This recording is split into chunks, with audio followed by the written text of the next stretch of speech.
வணக்கம் நேயர்களே.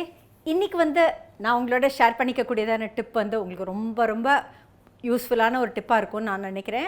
எல்லாருக்குமே மைக்ரோவேவ் வந்துருக்கச்சு இதில் உருளைக்கிழங்கு எப்படி வேக வைக்கிறது அப்படிங்கிறது ஒரு பாயிண்ட் இல்லையா? இப்போ பாருங்கள், நல்ல உருளைக்கிழங்கு இந்த மாதிரி வாஷ் பண்ணி வச்சுக்கோங்க. வாஷ் பண்ணிவிட்டு இப்படி கட் பண்ணுங்கள். சம்டைம்ஸ் நீங்கள் பார்த்தீங்கன்னாக்கா உருளைக்கிழங்கு கட் பண்ண நம்ம இதால் உங்களுக்கு நிறையா ஹோல்ஸ் மாதிரி போட போகிறோம். இந்த ஃபோர்க்கால் நீங்கள் ஹோல்ஸ் எல்லாம் போட்டுட்டு அப்புறம் கட் பண்ணிங்கனாக்கா உள்ளே சப்போஸ் கருப்பாக இருந்தது இல்லை இது நல்லது இல்லைன்னா அவ்வளோ எஃபர்ட்டும் வீணாகிடும். அப்படியே தூக்கி போடணும் நம்ம இந்த உருளைக்கிழங்க. ஸோ எப்போவுமே உருளைக்கிழங்கு நல்லா வாஷ் பண்ணிட்டு இந்த மாதிரி ரெண்டாக கட் பண்ணிக்கோங்க. கட் பண்ணிவிட்டு உங்களால் எவ்வளோ முடியுதோ அவ்வளோ நீங்கள் ஹோல்ஸ் போடணும். இல்லை இந்த ஃபோர்க்கை வச்சுட்டு எவ்வளோ முடியுதோ அவ்வளோ ஹோல்ஸ் போட்டிங்கன்னா எவ்வளோக்கு எவ்வளோ நீங்கள் ஹோல்ஸ் போடுறீங்களோ அவ்வளோக்கு எவ்வளோ உங்களோட உருளைக்கிழங்கு நல்லா வேகும். Any micro proof or micro safe bowl எடுத்துக்கோங்க. எடுத்துன்ட்டு இந்த உருளைக்கிழங்கு இப்படி வச்சுட்டு நல்லா அதில் தண்ணி போட்டுருங்க. அது மூழ்கிற அளவுக்கு நீங்கள் தண்ணி போடலாம். போட்டுட்டு இதை ஒரு 900 வாட்ஸ் மைக்ரோவேவ் அவனில் 8 to 10 மினிட்ஸ் போல் நீங்கள் வைக்கலாம். பாருங்கள், இதை உள்ளே வச்சுட்டு இதை 8 மினிட்ஸ் நான் செட் பண்ணுறேன் டைம். ஏற்கனவே உங்களுக்கு இந்த மாதிரி கட் பண்ணி ஃபோர்க்கால் குத்திய அந்த உருளைக்கிழங்கு நான் உங்களுக்கு காமிக்கிறேன். ஸோ பாருங்கள், இதில் ஆனால் ஒரே ஒரு நான் பார்த்த வரைக்கும் ஒரு பேட் பாயிண்ட் என்ன அப்படிங்கிறதுனாக்க இதில் கொஞ்சம் நிறைய தோலி வரும். அந்த ட்ரேசிங் தாள் மாதிரி இப்போ நம்ம சம்டைம்ஸ் குக்கரில் வேக வைக்கிறச்சு அந்த ட்ரேசிங் தாள் மாதிரி அப்படியே நம்மளால் அந்த தோலியை எடுக்க முடியும்.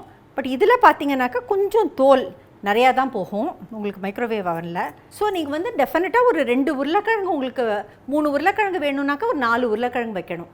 ஸோ அப்புறம் ஆனால் நல்லா இந்த மாதிரி மசிக்க முடியும் உங்களால் உருளைக்கிழங்க. பாருங்கள் எவ்வளோ நல்லா வெந்திருக்குன்னு நீங்கள் பாருங்கள். அப்படியே மசிக்கிற அளவுக்கு உங்களுக்கு வெந்துடும் 8 to 10 மினிட்ஸ் போல். இன்னொரு மெத்தடும் உங்களுக்கு காமிக்கிறேன். This is one way of boiling the potato. இன்னொரு way of boiling the potato பார்த்தீங்கன்னாக்கா இந்த பொட்டேட்டோக்கே நல்லா நீங்கள் ஒரு ஃப்ரெஷ் பொட்டேட்டோ எடுத்துக்கோங்க. தோலை நல்ல ஒரு கிரேட்டரால் சீவிடுங்க. சீவிட்டு இந்த மாதிரியான பீசஸாக நீங்கள் கட் பண்ணிக்கோங்க. இந்த மாதிரியான பீசஸாக நீங்கள் கட் பண்ணிவிட்டு இதை நல்ல வாட்டரில் போட்டு வச்சுடுங்க.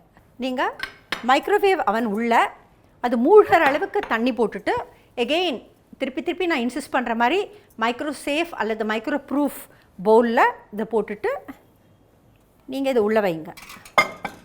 உள்ளே வச்சுட்டு எகெயின் நீங்கள் 8 மினிட்ஸ் to 10 மினிட்ஸ் போல் நீங்கள் டைம் வச்சிங்கனாக்கா உங்களுக்கு உங்களோட பொட்டேட்டோ சூப்பராக குக் ஆகிடும். பாருங்கள், இப்போ நான் ஆல்ரெடி அந்த மாதிரி 8 மினிட்ஸ் போல் உங்களுக்கு வேக வச்சு வச்சுருக்கேன். ஸோ பாருங்கள், நான் ஜஸ்ட் எடுத்து காமிக்கிறேன். ஸோ மல்டி ஃபெசட்டடாக நம்ம இந்த வேக வச்சதான உருளைக்கிழங்கை யூஸ் பண்ணலாம். ஸோ என்ன நேயர்களே, கண்டிப்பாக இந்த மாதிரியான முறையில் நீங்கள் உங்களுக்கு எந்த மெத்தட் சூட்டபிளோ எது கன்வீனியன்ட்டோ அந்த மெத்தடில் நீங்கள் உருளைக்கிழங்கு இந்த மாதிரி வேக வச்சுக்கலாம். எதர் தோலியோடு சேர்த்து ரெண்டாக கட் பண்ணிவிட்டு ஃபோர்க் போட்டு அதை நல்லா குத்திட்டு வேக வச்சு அப்புறம் தோலியை உரிச்சிக்கலாம். அல்லது மெல்லிசாக அந்த தோலையை நல்லா வாஷ் பண்ணதுக்கப்புறம் அந்த தோலியை கிரேட் பண்ணிவிட்டு அதை இந்த மாதிரியான க்யூப்ஸாக கட் பண்ணிவிட்டு நீங்கள் இந்த மாதிரியான பதத்துக்கு நீங்கள் வேக வச்சு எடுத்துக்கலாம்.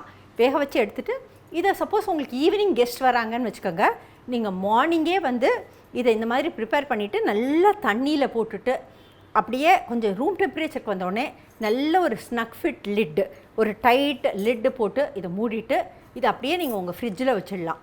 ஸோ ஈவினிங் உங்களுக்கு குழந்தைங்க வர டைம் ஆர் உங்களுக்கு கெஸ்ட் வர டைம் வீட்டுக்கு நைட் டின்னர் ப்ரிப்பேர் பண்ணுற டயத்துக்கு அப்படியே வெளியில் எடுத்துகிட்டு தண்ணியில் போட்டு வைக்கிறதுங்கிறது மேண்டேட்ரி. பிகாஸ் அது கருப்பாகாமல் இருக்கணும். ஸோ அந்த தண்ணியில் போட்டு வச்சதான அந்த உருளைக்கிழங்கை நீங்கள் அப்படியே எடுத்துகிட்டு நீங்கள் உங்களோட என்ன பர்பஸ்க்கு வேணுமோ அது யூஸ் பண்ணிக்கலாம். ஸோ என்ன நேயர்களே, இந்த டிப் உங்களுக்கு ரொம்ப யூஸ்ஃபுல்லாக இருந்திருக்கும் அப்படின்னு நான் நினைக்கிறேன். இது இந்த டிப்பை நீங்கள் யூஸ் பண்ணிங்களா, இதுக்கு நீங்கள் உங்கள் எக்ஸ்ட்ரா டச்சஸ் என்ன கொடுத்தீங்க அப்படிங்கிற உங்கள் ஃபீட்பேக்கை தவறாமல் பொதிகை நிலையத்துக்கு எழுதி அனுப்புங்க. அடுத்த முறை வேறு சில நல்ல இன்ட்ரெஸ்டிங் டிப்ஸோடு உங்களை சந்திக்கிற வரைக்கும் வணக்கம் கூறி விடைபெறுவது கீதா பாலகிருஷ்ணன்.